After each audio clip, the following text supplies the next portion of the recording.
Good morning, everybody. I'm a little bit earlier than expected. It's still dark here. We just want to run through a couple of things that happened this week.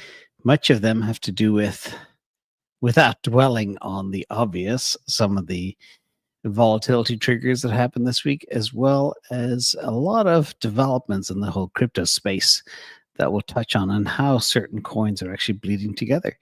Let's jump in. I'm going to be pretty fast today. Not financial advice. Thank you to everybody on Patreon. And yes, despite all of the stuff that happened this week, crypto survived. Literally, everything is pretty much flat, despite the extreme volatility that's out there, which was very impressive, I must say. And if you can see, Solana down slightly, Bitcoin up slightly, Ethereum up 2%. Again, everything is pretty much hanging in there. Now, this could be, why is Bitcoin up after all the nerves and the global rattling? Well, perhaps because the Dixie is down. We know when the Dixie goes down, Bitcoin goes up most of the time. And that's probably what's happening. The dollar is tanking. Nobody wants US treasuries. In fact, nobody wants treasuries in general. The bond market is changing.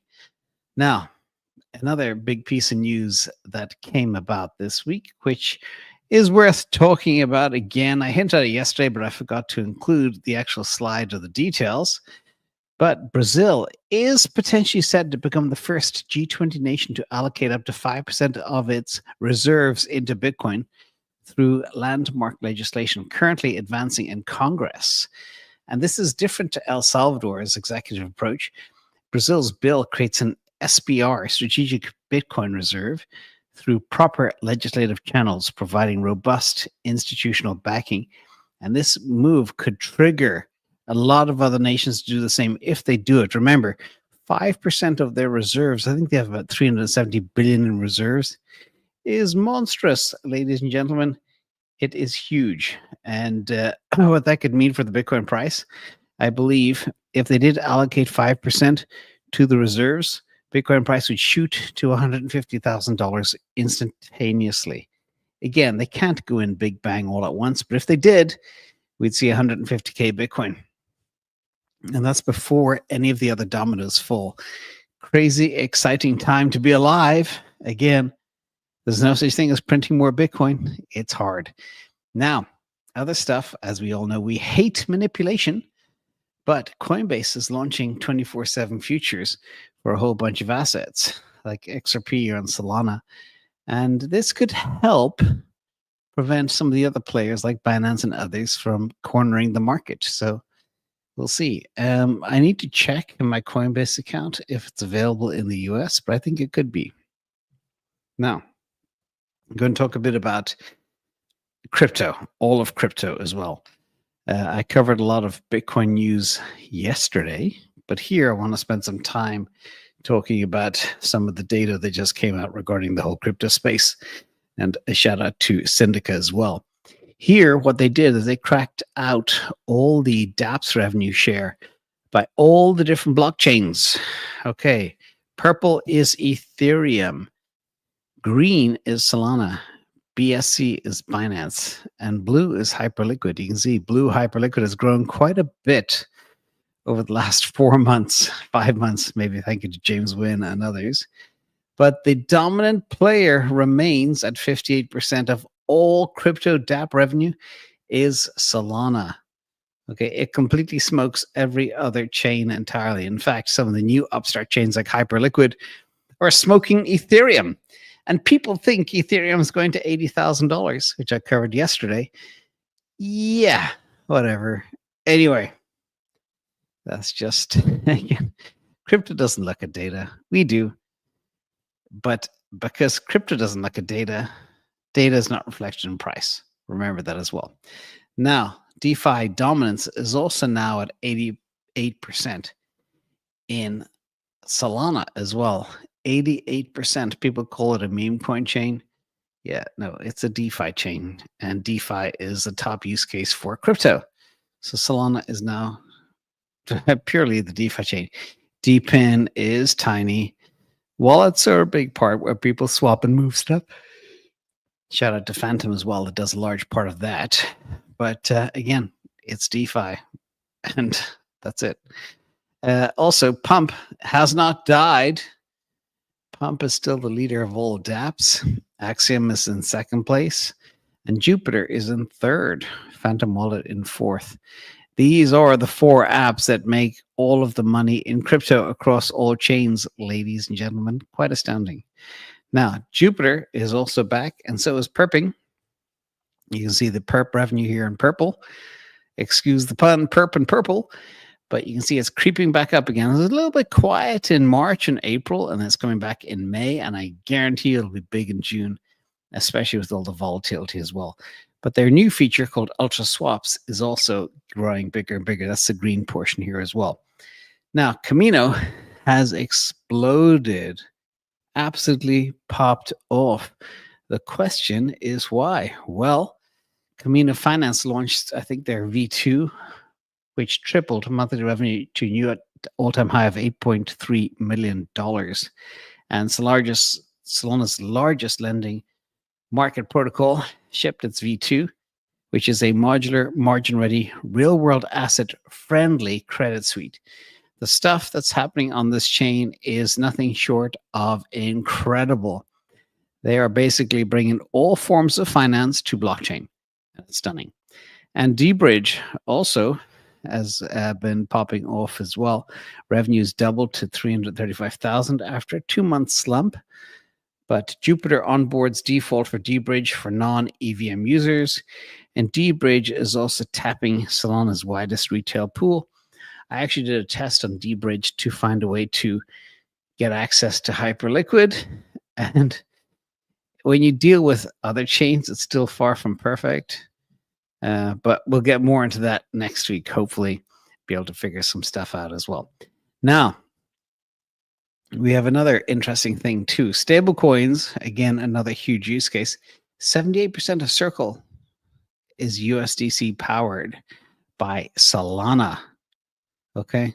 Circle had a very successful IPO, and all of their action actually happens on Solana.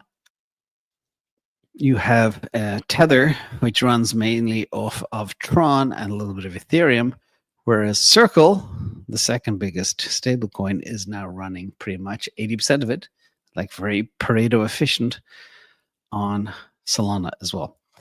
Now, Solana is also the only chain working hand in hand with Bitcoin. No, the title is wrong.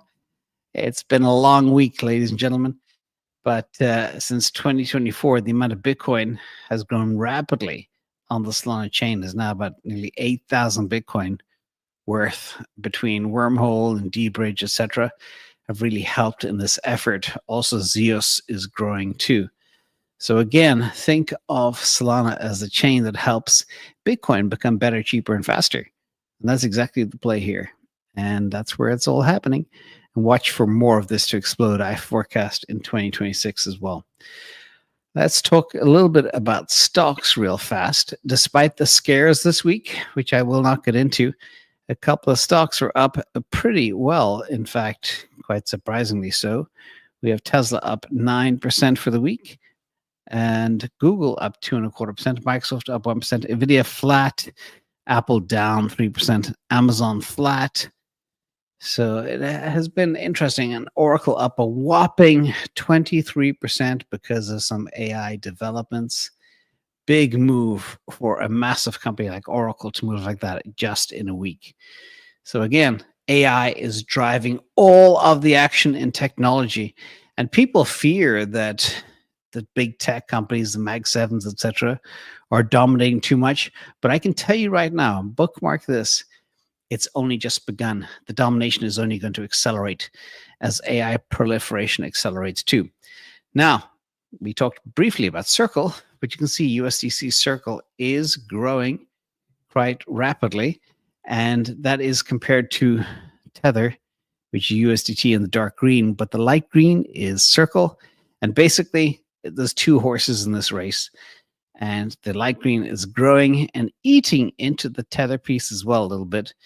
And now that they have the IPO behind them, they can start scaling. But it's very interesting the way Tether is approaching the market from helping do global payments, whereas Circle is helping do different types of transactions. They're approaching the vertical from two different approaches, which is great for the space.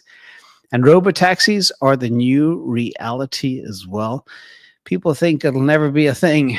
These things are now running around Austin in the wild, driverless cars. And people think, oh, it'll never happen. No, robotaxi is just a dream. It's not good enough.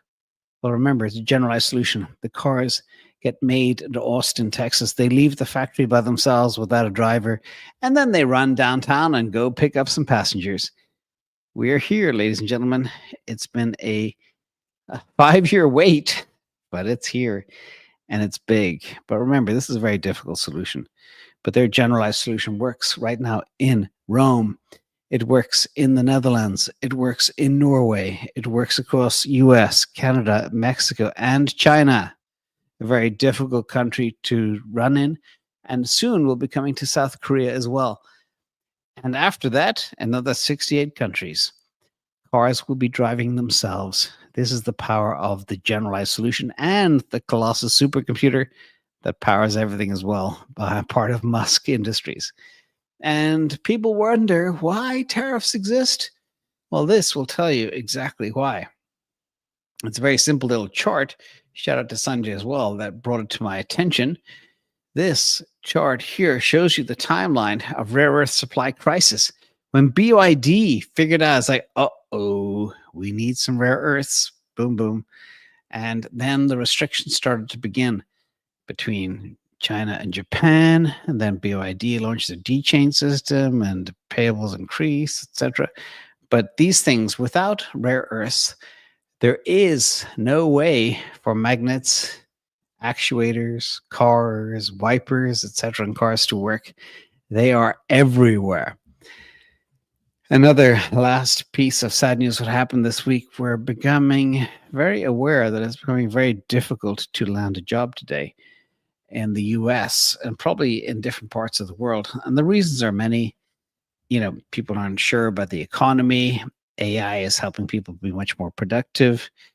AI is reducing the need for entry-level positions. And the number of Americans receiving jobless benefits continues to climb. It's now jumped to 2 million people. That's the highest level since November 2021. That was in the middle of COVID. And outside of 2020 crisis, this is the highest in 7 years. The job market is getting smashed. Jerome Powell will tell you everything's fine, but no, it's not. Not at all. And I have a meme du jour, but I'm probably not going to share it because it might be too spicy. Thank you all for coming, everybody. Hope you enjoyed the video. I'll see you tomorrow on the live Q&A on Sunday. Have a good night. Bye-bye.